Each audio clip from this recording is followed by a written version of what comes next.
estão me ouvindo? Sim. Beleza. Pode passar aí, gente.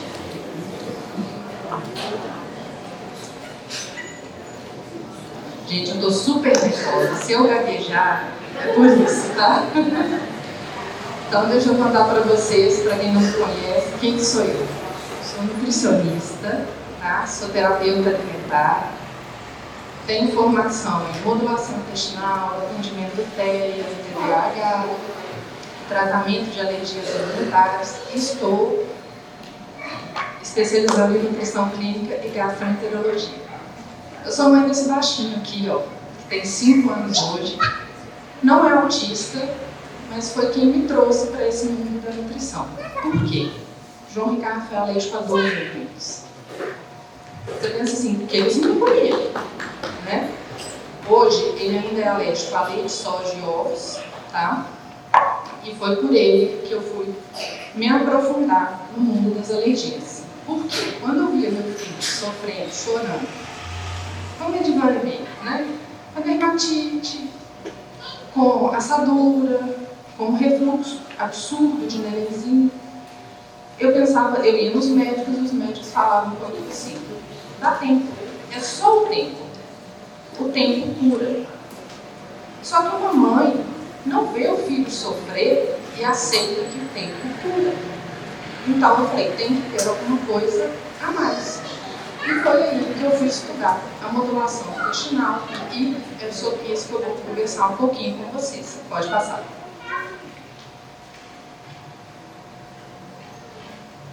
Então vamos entender, gente, o que é uma alergia alimentar, tá?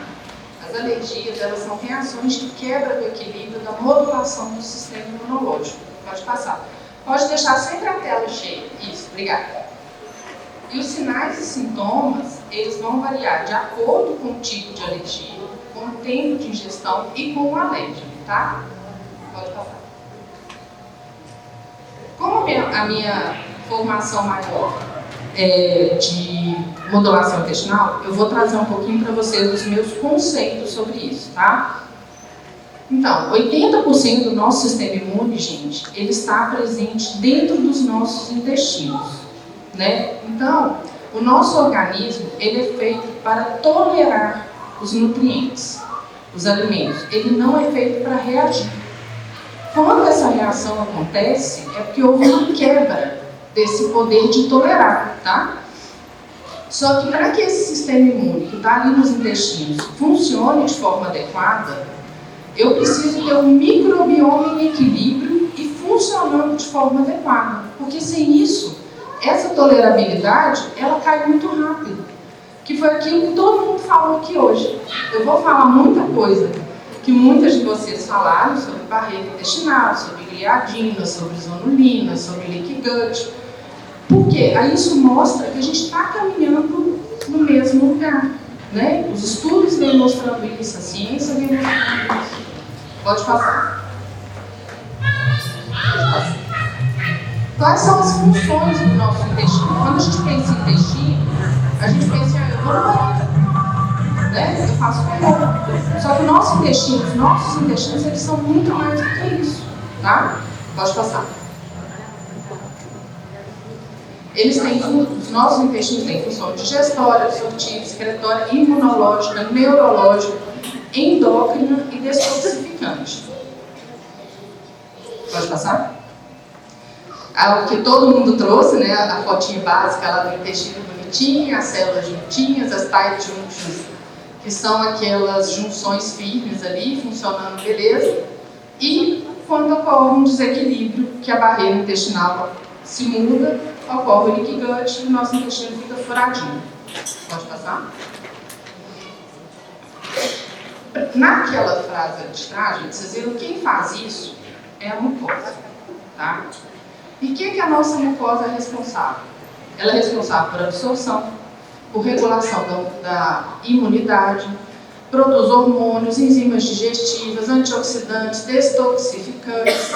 E junto com o fígado, a mucosa, os dois são os principais formadores de enzimas detoxificantes. Como a a gente está aqui hoje falando de autismo, a gente precisa pensar que, às vezes, os autistas têm uma dificuldade de destoxificar, de eliminar toxinas. Então, se você já tem uma alteração que pode gerar uma dificuldade de destoxificação e uma mucosa intestinal que não funciona adequado, a gente vai só intoxicando essa pessoa. Mas muitas vezes fala assim, vou destoxificar. Mas você foi lá na mucosa e ajudou ela a trabalhar melhor? Às vezes não. Então a gente precisa trazer isso aqui e lembrar disso também. Pode passar? Aí o negócio vai ficando só mais legal, né? Essas funções da mucosa só vão funcionar quando estiverem em equilíbrio de uma microbiota saudável. Que são os bichinhos que moram ali dentro do nosso intestino, e não só dentro do intestino, tá, gente? Eu trouxe muito focado em intestino, que a gente vai falar de alergias e de sensibilidades alimentares, mas todo o nosso corpo tem uma microbiota, e elas se comunicam lindamente. Exemplo, a nossa microbiota da pele se comunica com a microbiota do intestino. São órgãos imensos que a gente tem no corpo.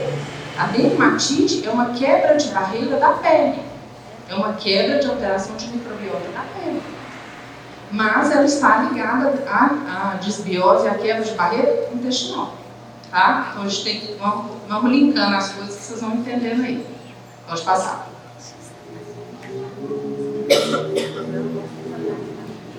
Então vamos lá. Tudo no nosso corpo, gente, ele acontece, está ali porque precisa estar, né? Então, se a gente for pensar que o processo de digestão, ele começa na boca com a mastigação, ele vai para o estômago, e no nosso estômago, a gente tem uma presença de ácido clorídrico, e o ácido clorídrico está ali porque ele precisa estar. Porque a gente vai pegar muita criança, muito paciente com uso de inibidor de bomba de próton, né? Os prazóis da vida, porque tem refluxo, porque está doendo, porque... Só que quando a gente começa a quebrar essa barreira aqui em cima, isso vai ter o desorganizado lá embaixo, né? Porque o ácido clorídrico, ele é fundamental para a digestão de proteína. Se ele não está ali, não vai chegar uma proteína bem digerida no intestino. Então, e aí a gente tem que pensar. E muitas vezes, gente, criança com alergia alimentar tem refluxo e usa inibidor de bomba de próton. Às vezes muito bem indicado, às vezes porque a mãe até ouviu falar que precisa e dá e resolveu, e a criança acabou o sintoma, parou o choro. Mas isso vai ter consequências lá na digestão dela. Pode passar? A minha amiguinha aí, ó. Então, eu não vou ficar me atendo a todas essas funções da microbiota, tá, gente? Porque elas mudam todo o nosso sistema imune. Mas como a gente vai falar de alergias e sensibilidades alimentares, é importante a gente lembrar que para haver tolerância imunológica aos alimentos, a gente precisa de microbiota saudável. Eu vou explicar por quê, tá? Pode passar? As barreiras probióticas, gente, elas, junto com a vitamina D, elas vão auxiliar na formação de uma célula muito, muito importante para a gente, que são as células tolerogênicas, as iTregs, tá? Elas são responsáveis pela tolerância a antígenos alimentares. Então, se você não tem uma microbiota legal, você não forma células tolerogênicas, a sua chance de desenvolver uma alergia ou uma hipersensibilidade alimentar aumenta, tá?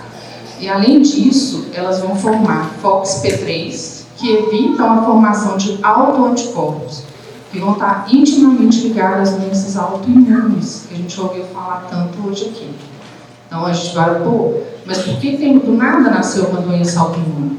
Não, não é do nada. Alguma coisa, alguma barreira se quebrou para que o corpo começasse a se atacar. Alguma coisa deixou de ser formada para que o corpo começasse a se atacar. E pode ser que comece aqui. Pode passar? Se eu trouxe só como título de ilustração, gente, que é a Organização Mundial de Gastroenterologia, em seu consenso, já coloca que os probióticos participam da tolerância oral aos alimentos, tá? Pode passar? O que a gente falou, todo mundo falou hoje o dia inteiro, né? Eu falo que o intestino ele é o maestro do nosso corpo. É ele que coordena todo o nosso metabolismo, começa a ser coordenado ali. E os tipos de alergia que a gente tem, né? A IgE mediada é aquela alergia mais rápida, é aquela alergia que acontece de segundos a horas após a exposição ao alérgeno. Ela é mediada por IgE, que é uma imunoglobulina do sistema imune. Ela é muito rápida, ela é específica, ela tem que ter uma predisposição genética para acontecer e ela não depende da quantidade da ingestão ou do contato com o alérgeno. Pode ser ínfimo o contato, que a pessoa pode deflagrar uma reação séria, né? Porque ela pode ter sintomas desde coceira ou inchaço, urticária, náusea, vômito, diarreia, dor abdominal, cólica, dificuldade de respirar, anafilaxia e choque anafilático. Então é uma coisa muito séria e pode começar com uma quantidade ínfima de contaminação do alérgeno. Pode passar. E essas aí são, só voltando um pouquinho, as IgE mediadas, gente, elas correspondem de 3 a 6% só das reações, tá? Então, as outras, pode passar. A outra gama de reações alérgicas que a gente tem são as reações IgE não mediadas, as reações de hipersensibilidade alimentar. E essas são complicadas, porque o tempo de demora para mostrar uma reação pode ser até de dias. É difícil muitas vezes, pode passar. Muitas vezes é difícil para a gente entender o que está gerando uma reação naquela pessoa. Porque se uma criança apresenta... Gente, eu estou falando criança, vocês vão entender que é porque o meu corpo, a minha ação é com crianças, tá? Mas isso acontece com os adultos também. Se você tem uma reação que pode ter acontecido a uma ingestão dias atrás, você tem que entender muito bem como que está a alimentação daquela pessoa para você conseguir localizar aonde está o alérgeno para ela. Né? E outras questões é o seguinte, elas trazem processos inflamatórios locais e sistêmicos e não trazem alteração de exames, que é uma coisa que muita gente tem dúvida. Ah, mas meu menino tem alergia a leite. Não, Raquel, mas eu fiz o exame da negativo. Ele quer dizer que aquela criança não é alérgica? Não, quer dizer somente que ela não faz IgE para aquele alérgeno que foi dosado. Ela pode sim ser alérgica, ela pode ter uma hipersensibilidade alimentar, porém não vai ser quantificada em exame de sangue.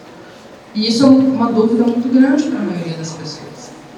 Ah, então como que eu vou detectar? A clínica é soberana, sinais e sintomas. É olhar para a criança, é olhar para o paciente, é olhar para o seu filho e entender os sinais que ele está trazendo para a gente.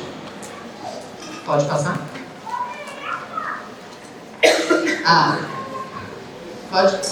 Olha quanto sintoma pode estar associado a uma alergia tardia, a uma alergia não IgE mediada, gente. Então, a gente vai pensar no bebê, você pensa em choro excessivo, cólica, refluxo, assadura. Mas numa criança maior e num adulto que vai ter uma exposição maior a tipos de alimentos, uma quebra de barreira, uma quebra de barreira intestinal, uma alteração de microbiota, a gente vai pensar em muitos sintomas.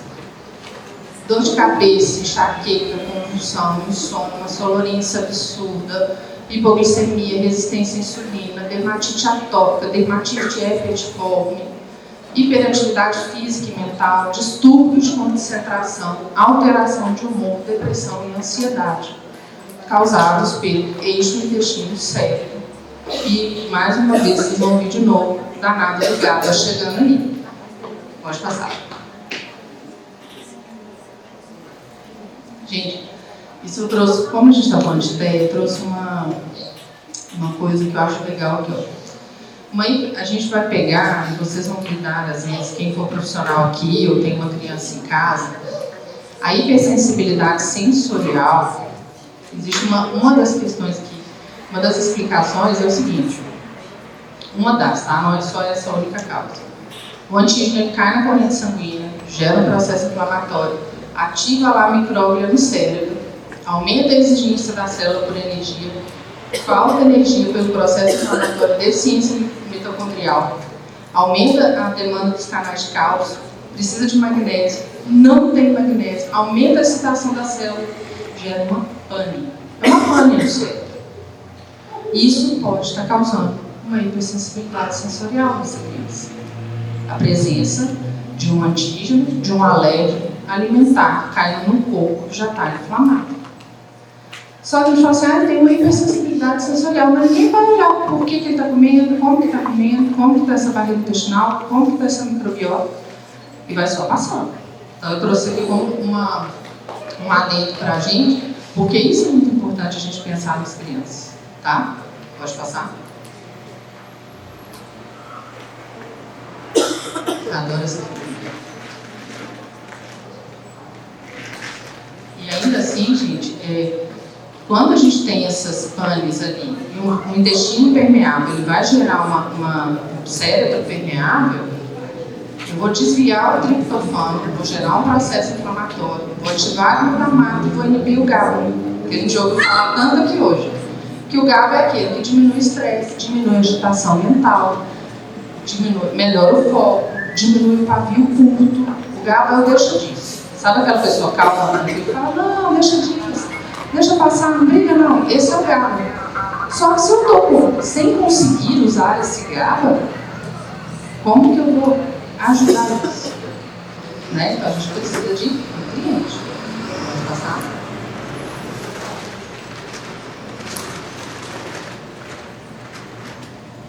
Não é só isso, né? Ainda tem as intolerâncias que entram aí dentro do processo de hipersensibilidade alimentar, que são as intolerâncias. Aí não são alergias, mas são intolerâncias. A lactose, a cafeína, que tem uma sensibilidade muito individual. E a intolerância à histamina, né? Quando a gente tem uma DAO ali que não está funcionando de forma muito adequada. Né? E essa barreira intestinal, estando alterada, vai alterar a quantidade de histamina nos mastócitos no nosso sistema imune. Eles vão desgranular mais fácil, eles vão liberar doses altas de histamina no sangue mais fácil. Pode passar? Ainda tem mais coisa, né? Não é só isso, não. A gente tem reações adversas a aditivos químicos. Às vezes você está achando que a criança está com uma alergia ou uma certa proteína. E ela está tendo uma reação adversa a aditivos químicos, que são aquelas substâncias que podem ser colocadas nos alimentos para melhorar o sabor, né, durabilidade, palatabilidade e tal. O que esses bichinhos aqui vão fazer? Eles vão diminuir a produção de enzimas digestivas, então você vai piorar o processo digestório. Ele destrói a microbiota saudável, ele altera a permeabilidade intestinal e ele inibe enzimas hepáticas que eliminam toxinas que podem piorar o funcionamento do cérebro. Então, é só um saborzinho? É só um aspartame? É só um edulcorante? É só um pouquinho? Olha quanta coisa esse pouquinho pode fazer. Isso aqui, gente, está dentro de tudo que é industrializado. Muito, o que vem embalado para dentro da nossa casa, pode saber disso aí. E às vezes você está pesquisando uma questão com uma criança que não melhora, e não melhora porque não tem como melhorar, porque tem tanto aditivo químico na alimentação dela, que ela não consegue reagir. Tá? Pode passar? Isso aqui foi falado hoje amplamente, né? Quem são os principais alérgenos alimentares aí? Soja, ovo, trigo, peixes, nozes, castanhas, frutos do mar e amendoim. São os alimentos que a gente vê que mais produzem reações alérgicas. Mas todos os alimentos podem gerar reações alérgicas, tá? E é preciso ter muita cautela quando você pega uma criança ou um adulto que tem uma alergia alimentar, você não sair retirando absolutamente tudo da alimentação. Ah, não, então eu vou tirar leite, vou tirar soja, vou tirar ovo, vou tirar trigo, não come mais peixe, castanha não entra aqui em casa. Calma, não é por aí. A gente tem que entender onde esse processo está, para a gente poder atuar de forma assertiva. Porque não adianta tirar tudo, porque a família enlouquece. A mãe enlouquece, o pai briga com a mãe porque fala que ela está doida, que o menino não reage a isso tudo, mas você vai tirar. Não, mas esse aqui não melhorou, eu tiro mais um. Não melhorou, eu tiro mais um. A gente tem que entender os processos. Pode passar? Gente, eu até tirei, tá, no horário de almoço, uma série de slides que tinha aqui falando do trigo, do glúten, porque já foi falado muita coisa aqui. O que eu deixei esse slide aí é que eu não sei vocês, mas eu escuto muito uma frase que é o seguinte: desde que o mundo é mundo, todo mundo come trigo. Desde que o mundo é mundo, todo mundo come pão. Por que agora ele é o vilão? Por que de repente ninguém pode mais comer glúten? Aí eu vou começar por uma frase minha, que eu acho que nada é para todo mundo, tá? Mas, na década de 60 e 70, houve uma coisa que foi chamada Revolução Verde. Essa Revolução Verde aconteceu no mundo e isso alterou drasticamente o trigo.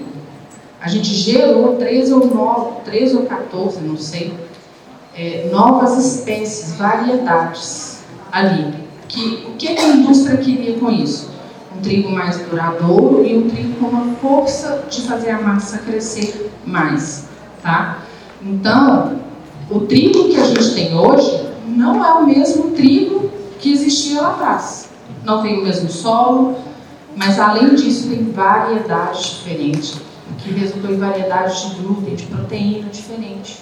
Então, nosso corpo também vai reagir a isso. Não foi a isso que a gente estava acostumado. Isso houve uma mudança. Então, não é mais o mesmo alimento de antigamente. Além de que a nossa vida não é, o nosso estilo de vida não é, a nossa microbiota não é. Mas isso é muito importante que a gente entenda também. O trigo também não é mais aquele trigo de antigamente. E aí, as relações opioides, né, gerando tudo aquilo que o pessoal já falou, e eu não vou falar, eu já até retirei ali. Porque isso pode alterar o neurotransmissor, que pode gerar alteração cerebral e não alergia, mas sim excitação neuronal, hiperatividade. Tá? Então, nem tudo com trigo vai ser alergia, pode ser uma alteração do sistema nervoso central também. É só para complicar mais um pouquinho a história. Pode passar? Esse aqui era para ter tirado, gente. Mais uma vez a zonulina, a tolerância imunológica, todo mundo já falou muito. Pode passar também. Ó, eu fiquei numa dúvida muito grande se eu colocar nos próximos slides. Por quê? Eu acredito e eu estudo muito. Eu acho que a gente precisa entender a individualidade de cada ser humano, a individualidade no momento em que aquela criança, aquela pessoa está. Então, dentro da nutrição, a gente já tem muito artigo científico, muito estudo que traz. Se a criança está com isso, isso e isso, eu vou suspeitar de alergia a isso. Se tem isso, isso e isso, eu vou suspeitar aquilo. Mas isso que eu vou colocar aqui no próximo slide não é verdade absoluta, tá? É preciso individualizar, é preciso organizar, mas a gente também tem que ter nortes para começar a nossa proposta, né? Pode passar. Pode passar? Então, o que eu vou pensar? Se essa criança tem muitos sintomas respiratórios, sinusite, rinite, né? Amidalite, bronquite, eu vou pensar em leite de vaca, né? Quais alergias que eu vou pensar, não quer dizer que são. Eu vou pensar em leite de vaca, eu vou pensar em cítricos. E aí eu não estou falando em ácidos, tá? Não são os alimentos ácidos. Eu vou pensar em soja, vou pensar em amendoim. Agora, se estão associados esses sintomas a problemas de pele, eu vou pensar, além do leite, eu vou pensar em ovo e milho, tá? Se eu tenho uma dermatite atópica, eu vou pensar em leite, soja e glúten. Se eu tenho uma dermatite herpetiforme, eu vou pensar em glúten, tá? Porque, gente, muitas vezes a gente pega assim, ó, nossa, mas ele tem 10 crises de sinusite por ano. Isso é normal? Não. Isso acontece? Sim, mas não é normal. O normal é diferente do real. Né? Pode passar? Então, assim, candidíase, enurese noturna, cistite de repetição, eu vou pensar, além do glúten, no açúcar, e vou me atentar aos sucos de predileção daquela pessoa. Vou pensar em suco de uva, vou pensar em abacaxi, vou pensar em contar esse consumo, se esses sucos são adoçados, tá? Aí cada um desses vai ter uma estratégia, né? Mas vamos lá. Se eu tenho sintomas gástricos, eu vou pensar em leite, soja, amendoim, aditivos químicos. Síndrome gripal, olheiras, olho inchado, bochecha vermelha, língua rachada. O que é? O que pode ser? Glúten, leite, soja, amendoim, aditivos e açúcar. Então, vocês veem que cada processo inflamatório traz uma sintomatologia. E isso não é uma verdade absoluta, que se eu tenho sintomas gástricos, eu tenho alergia a leite, soja, amendoim. Não, são pontos para que a gente possa pensar e começar a pesquisar dentro da realidade daquela pessoa. Tá? Pode passar?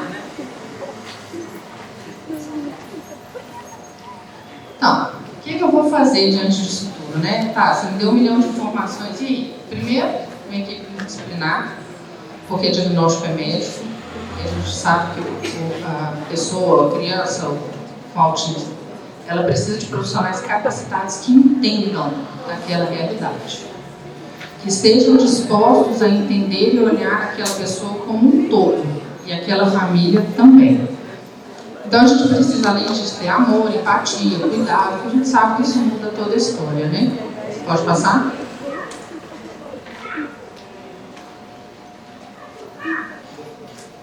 Gente, eu trabalho muito com um ciclo dos 4 L's, tá? Que é, primeiro, nós vamos identificar e retirar o alérgeno. Depois, a gente vai reparar aquela mucosa. Depois, a gente vai reequilibrar, que é tornar aquela mucosa íntegra e aquela microbiota adequada. E depois, reintroduzir. Nem sempre é possível, ou é viável, ou é indicada essa reintrodução. Mas, em muitos casos, a gente consegue melhorar a qualidade de alimentação daquela pessoa, daquela criança, com uma reintrodução, depois de ter feito isso aqui. Parece simples, mas é um processo super enjoado de ser feito, é demorado, demanda uma série de coisas que não daria nem tempo. Minha plaquinha já levantou ali, que eu já estou quase no meu tempo. Vamos lá. Uma outra coisa que eu queria trazer para vocês aqui, ó, só um parênteses no retirar ali, gente. Se a gente tem suspeita de doença celíaca, você não retira o trigo antes de fazer exames. Existe uma possibilidade de ser uma doença celíaca. Primeiro você vai testar, vai fazer os exames, depois você retira. Porque senão você dá um falso negativo nesse exame desse paciente. Tá? Agora, legal, analisei sinais e sintomas, identifiquei para onde que vai aquela alergia ou aquela hipersensibilidade alimentar. O que eu vou fazer? Eu vou retirar os alérgicos, mas é muito importante que a gente saiba substituir esses alérgicos. Sabe por quê? Se eu tiro um monte de coisa da vida daquela pessoa e ela começa a comer um monte de industrializados diferentes, mas é sem glúten e sem leite. Tá tudo certo, é sem caseína e sem glúten. Mas é um monte de produto industrializado, que vai ter lá PB80, vai ter CMC, vai ter uma série de conservantes, vai ter aditivos. Aquela criança vai melhorar? Não. Porque ela vai continuar intoxicada por um outro mecanismo, tá? Então, eu vou retirar o alérgico, vou tratar o orgânico e vou modular esse intestino. E um cuidado aqui, gente, modulação intestinal não vai dar probiótico para todo mundo, a todo ter direito, 249 milhões de cepas por dia e tá... Não, a gente precisa ter cuidado. Nem todo probiótico é para todo mundo. Existem se eu falo que eu tenho um Lactobacillus reuteri, um Lactobacillus rhamnosus, se ele tem nome e sobrenome, ele tem ações específicas. Então, eu vou comprar um PB20, né, que esse que vende aí no mercado, tem 20 bilhões de cepas, de não sei quanto, vai funcionar para todo mundo? Às vezes não. A gente já tem estudos que trazem que alguns probióticos podem piorar o comportamento do autismo. Então, eu tenho que fazer essa mucosa produzir mucina de forma adequada, eu tenho que reequilibrar esse organismo. Às vezes eu vou dar um probiótico novo, que são os biomanos. E aí, na hora que estiver tudo bem, eu entro com um probiótico direcionado para o que aquela pessoa tem. Aí, o tratamento vai ser legal, tá? Vou adequar o consumo, né? E pensar em qual dieta é adequada para aquele paciente naquele momento, gente. Ninguém tem que fazer dieta de uma coisa só o resto da vida. A minha amiga aqui trouxe um monte de... Falei que se a gente tivesse feito junto também não dava certo não, tá? A gente tem vários tipos de dieta que já são muito bem estudadas, exemplificadas para o caminhar do autismo, tá? Então nem tudo é para ser feito junto não, até porque você não consegue fazer uma dieta sem glúten e sem caseína, uma dieta de baixa de food map, de baixa de histamina, sem aditivo químico, uma dieta de detox, um GAPS, um ecológico. Cada momento precisa de uma dieta específica. E é para isso que você tem que, toda a equipe tem que ter um profissional de nutrição, para que ele saiba identificar qual é a necessidade daquela pessoa naquele momento. Então agora eu preciso retirar isso? Beleza, então vamos retirar isso e vamos colocar isso. Pode passar?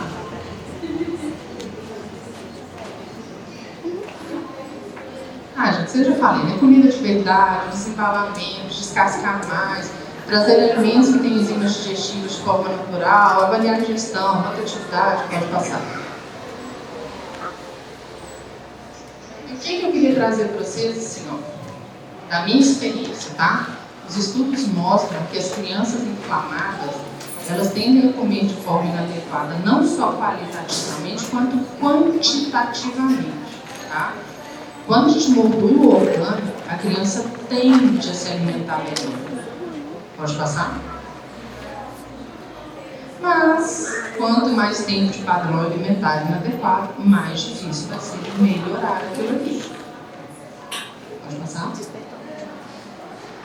Gente, isso aí eu conheço bem, tá?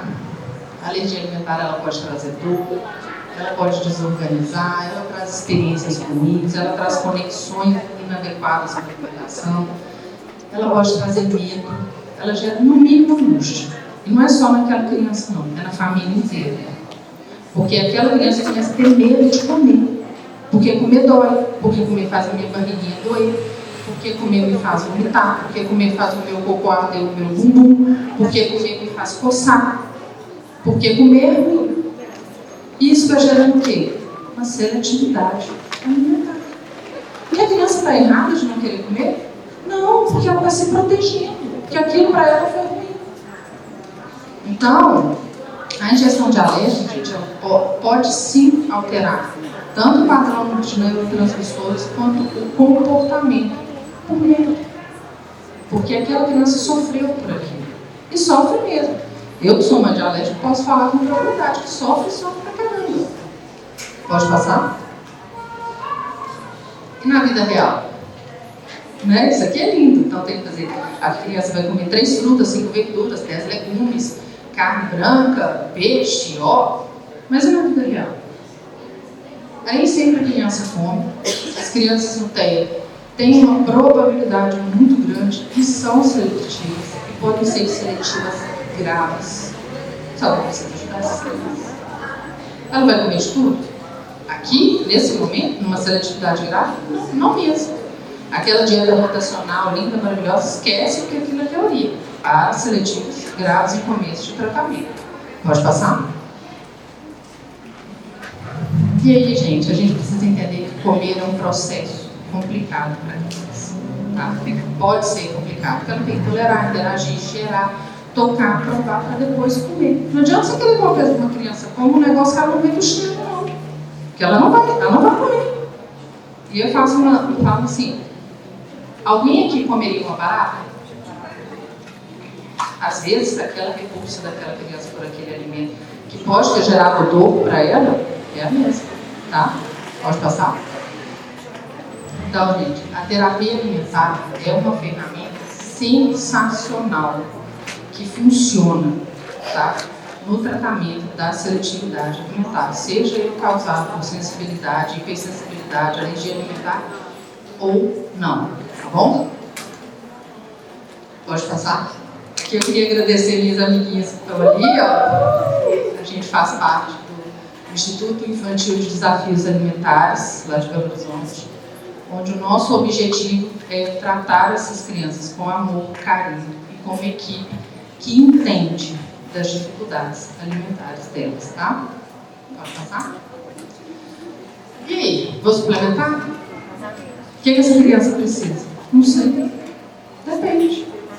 Mas na sua imensa maioria, as crianças que precisam sim de suplementação, pelo menos até recuperar as suas funções adequadas. É para suplementar o resto da vida? Não sei. Mas naquele momento onde a pessoa precisa de se reestruturar, muitas vezes eu só vou conseguir com suplementação. Pode passar? Né? E a suplementação que a gente precisa, que a gente pensa ali como nutricionista, precisa ter todos esses objetivos, que é melhorar a função digestiva, imunológica, anti-histamínica, anti-inflamatória, desintoxicante, mitocondrial. Pode passar. E aí, gente, eu ia falar um pouquinho sobre cada um desses nutrientes, não vai dar tempo, mas eu acho que são nutrientes chaves onde a gente tem ali melhora de sinalização do sistema nervoso central, melhora de microbiota, melhora de barreira intestinal, gerando melhora de comportamento, às vezes uma renovação de papila gustativa, de mucosa. Vamos lembrar que a boca é mucosa também, né, gente? Melhora de mucosa. E quando a gente faz isso tudo aqui, ó, e organiza, a pessoa tende a conseguir comer melhor, tende a diminuir o número de alergias e de hipersensibilidades alimentares, e a gente traz qualidade de vida, que eu acho que é o que todo mundo procura, né? Pode passar? Pode passar, isso aí não vai dar para a gente falar. Comer é um aprendizado, gente. Comer é a única coisa que o nosso corpo faz que envolve todos os nossos sentidos. Todos os sentidos estão envolvidos em comer, tá? Pode dar para pôr esse videozinho aí, rapidinho?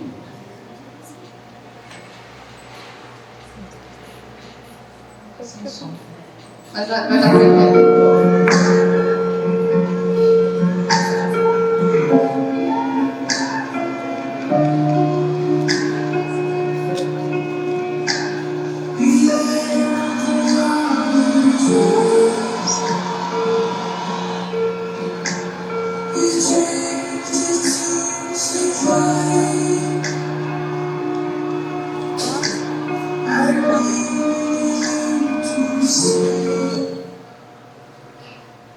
Vocês viram que ele pegou o coleguinha lá e levou ele até a linha de chegada, deixou ele passar primeiro, né?